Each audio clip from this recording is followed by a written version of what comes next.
मुझे खुशी है इस बात की कि भारतीय जनता पार्टी अब विकास की बात कर रही है। भारतीय जनता पार्टी को भी विकास की बातें करनी पड़ रही हैं। उत्तर प्रदेश की और उत्तर प्रदेश की इस समय समाजवादी सरकार थी, किसी तरह भी विकास की योजनाओं को समाजवादियों ने नहीं रोका है, बल्कि अगर किसी योजना को केंद्र सरकार ने भी कहा उस योजना को आगे बढ़ाने का काम किया है। हमारे पत्रकार साथी ने बहुत महत्वपूर्ण सवाल कहा है, मैं कुछ कहूँ कुछ और कहे। मैं तो अपने पत्रकार साथी से कहूँगा कि आरटीआई का जो एक्ट है उसके तहत जानकारी हासिल करें और उस समय उन्हें पता लगेगा कि समाजवादी पार्टी न केवल जेवर में बल्कि फिरोजाबाद जो चूड़ियों के लिए पूरे देश और दुनिया में जाना जाता है, वहाँ भी एयरपोर्ट बनाना चाहता है कि जहाँ पर एक जगह उद्योग का काम शुरू हो, वेस्टर्न यूपी के लोगों को लाभ मिले, वहीं आगरा जैसी अंतर्राष्ट्रीय शहर उसको एयरपोर्ट की जरूरत थी। जिस जगह चिन्हित किया गया था समाजवादी सरकार में, वो जगह जरूर फिरोजाबाद में थी। वो एक गांव हिरन गांव था, जिस गांव के आसपास जमीन चिन्हित कर दी थी और वो आगरा के बिल्कुल यमुना के किनारे था। तो अगर एयरपोर्ट बनना था उस समय अगर अनुमति मिल गई होती तो लखनऊ के साथ साथ आपको फिरोजाबाद में भी एयरपोर्ट मिल जाता, जेवर में और अंतर्राष्ट्रीय एयरपोर्ट मिलता, तो एयरपोर्ट मिल जाता। और आप आजमगढ़ के लोग हो, आपको तो पूछना चाहिए बीजेपी के लोगों से। ये हवाई पट्टी नेताजी ने बनवाई, इस हवाई पट्टी को बड़ा कर दिया समाजवादियों ने और आज तक चालू नहीं किया। और चालू इसलिए नहीं किया कहीं समाजवादी लोग हवाई जहाज लाके उतार न दे इस पर। बाबा जी आपको पूछना चाहिए कि आजमगढ़ की हवाई पट्टी नेताजी ने बनाई, समाजवादी पिछली सरकार में इसको बड़ा और चौड़ा किया गया जिससे कि बड़े हवाई जहाज उतर सके। क्यों नहीं सरकार ने बनने दिया और अनुमति नहीं दी? सबसे बड़ा सवाल महंगाई का है, सबसे बड़ा सवाल महंगाई का है। महंगाई कैसे कम हो, डीजल पेट्रोल की कीमतें कैसे कम हो और हमारे नौजवानों को नौकरी और रोजगार के अवसर कैसे मिले, ये सरकार की जिम्मेदारी बनती है कि महंगाई कम करें, नौकरी रोजगार का इंतजाम करें, स्वास्थ्य की सेवाएं अच्छी मिलें। और जहाँ महंगी बिजली हो गई, सोचिए आप, जिस समय बिजली का बिल आता होगा आम जनता को करंट लग जाता है, क्या बिल से करंट नहीं लग रहा? और फिर इस सरकार के माननीय मुख्यमंत्री जी ने अभी तक कोई बड़ा बिजली का कारखाना नहीं लगाया, कारखाने का नाम भी नहीं बोलते हैं। और वो बात मैं दोबारा नहीं बोलना चाहता हूँ, जिस कारखाने को लग करके बिजली और उत्तर प्रदेश में बढ़ जाती है उसका नाम तो मुख्यमंत्री जी ने आज तक नहीं लिया। वो तो बार बार ये कह रहे हैं कि जिन्नावादियों ने सिर्फ जो है दंगा फैलाया प्रदेश में, हमने सुरक्षा दी। मुख्यमंत्री जी 3x660 super critical thermal plant नहीं बोल सकते, इसलिए बिजली की बात नहीं करते। लैपटॉप चला नहीं सकते, इसलिए लैपटॉप देना नहीं चाहते।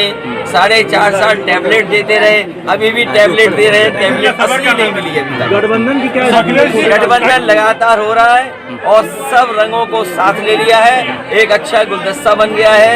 यही हमारे देश और समाज की पहचान है, जहाँ सब जाति धर्म के एक साथ लोग हैं। ओम प्रकाश हाल ही में आपने सुना होगा आरएलडी को साथ लिया है, हमारे जो दूसरा अपना दल है उनको साथ लिया है और इसी प्रगतिशील समाजवादी पार्टी का इस तरह दूसरी और भी जो छोटे दल हैं उनको साथ लाने का काम समाजवादी से कब तक आज संविधान दिवस है, मैं शुभकामनाएं और बधाई देना चाहता हूं संविधान दिवस की आप सबको। और साथ ही साथ बाबा भीमराव अम्बेडकर जी ने जो संविधान दिया जिसके तहत हमें और आपको अधिकार हैं, आज अधिकारों को छीनने का काम हो रहा है। लोकतंत्र खत्म उसी दिन हो जाएगा जिस दिन संविधान खत्म हो जाएगा। संविधान और लोकतंत्र बचाने का आज का दिन महत्वपूर्ण है। जहाँ संविधान दिवस हम मना रहे हैं, वहीं हमें ये भी याद करते हुए बाबा साहब भीमराव अम्बेडकर जी को याद करते हुए इस लोकतंत्र को भी बचाना है। शिवपाल जी से कब तक हो जाएगा? शिवपाल जी कल बीजेपी से मिले हैं, बीजेपी से भी उनकी चर्चा चल रही है, गठबंधन शिवपाल जी की। देखिए समाजवादी पार्टी की कोशिश होगी कि क्षेत्रीय दलों को साथ लाएं। कौन बीजेपी के साथ जाना चाहता है? अरे बीजेपी के साथ तो अब कोई नहीं जाना चाहता। चाचा की साथ मुलाकात हुई है के साथ है न किसान उनके साथ है। जो है कल सुना है कि वो समाजवादी पार्टी कौन? गुड्डू जमाली देखिए, जो आना चाहेगा, जो अच्छा छवि का होगा, उसका सबको लेने का काम समाजवादी पार्टी करेगी। सर ओम प्रकाश राजभर जी कह रहे हैं, राजभर जी ओवैसी को साथ लेने की चाहते। नहीं, देखिए, एक सेकंड फिर से चांस दिया जाएगा, नए चेहरे पे दाव लगाएंगे। देखिए, नए पुराने की बात नहीं है। आजमगढ़ की जनता से हमारी अपील है और अपने पत्रकार साथियों से भी अपील है कि 10 में से 10 जिताना। सर ओम प्रकाश जी ने ओवैसी को ऑफर दिया है। समाजवादी पार्टी दलित प्रेमी है और दलित और पिछड़े इनका सम्मान करने का काम, और आज जब संविधान दिवस है, बाबा भीमराव अम्बेडकर जी को हम लोग याद करते हैं, जिनके वजह से हमें संविधान मिला है। देश की तमाम आजादी दिलाने वालों को भी याद करते हैं, जिसकी वजह से हमारा देश आजाद हुआ।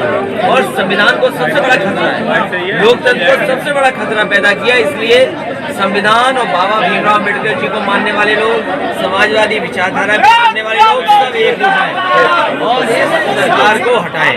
सर ओम प्रकाश जी ने ओवैसी जी को ऑफर दिया है गठबंधन सामने। सर क्या चीज? आजमगढ़ का संगठन आपकी समाजवादी पार्टी का बनेगा। ये जल संगठन है। ये जवाब नहीं हुआ सर, ये जवाब नहीं हुआ। ये कम है, ये कम है, ये संजय खड़ा, ये कम है, ये दीवाना कम है। ये जल संगठन है। हमें बधाई देना चाहिए उनके परिवार को, जो आज उनके घर में विवाह के कार्यक्रम में सब परिवार के लोगों से मिलने का मौका मिला। सर ओम प्रकाश जी ओवैसी को उन्होंने कर दिया है। आप 400 सीट पे कायम है अभी भी, 400 सीट पे कायम है अभी भी आप। देखिए, जो माहौल है उत्तर प्रदेश का, जो माहौल है और जिस तरीके से आप पता करिए, नोएडा में किसानों ने भारतीय जनता पार्टी के बहुत बड़े एक नेता को घेर लिया। अभी शाहजहांपुर की जानकारी करिए, अखबारों में छपा है, पहलवानों ने वहाँ के सांसद को घेर लिया। आपके बगल में प्रतापगढ़ में एक सांसद कूटे गए तमाम। अरे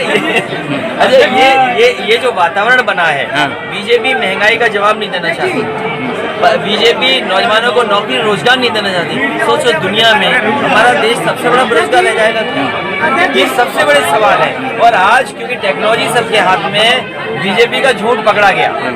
बीजेपी अब सच नहीं बोल पा रही है, इनका झूठ पकड़ा गया, इसलिए जनता इन्हें हटाएगी। हो सकता है जनता इस बार भारतीय जनता पार्टी का उत्तर प्रदेश से सफाई कर। तो कृषि कानून वापस हुआ है सर, कृषि कानून सर सम्मेलन स्टार्ट हो गया है। नहीं, बूथ सम्मेलन हमारा बहुत पहले हो चुका है सर। अरे भाजपा का तो चलता ही रहेगा सर, वो सवाल नहीं है। कृषि कानून वापस हुआ सर, क्या असर पड़ेगा उसका? कृषि कानून जो वापिस हुए, इससे साबित हुआ है कि भारतीय जनता पार्टी का गलत फैसला था। ये कमजोरी दिखाई दी है कि उन्होंने एक फैसला ऐसा लिया जिसकी वजह से नुकसान हुआ है। और आप खुद सोचिए, सरसों का तेल जो हम खाते हैं, गरीब खाता है। कई बार गरीब बहुत कम 100 ml लेने चला जाता है, 200 ml लेता है जाकर के। आज सरसों के तेल की कीमत क्या हो गई?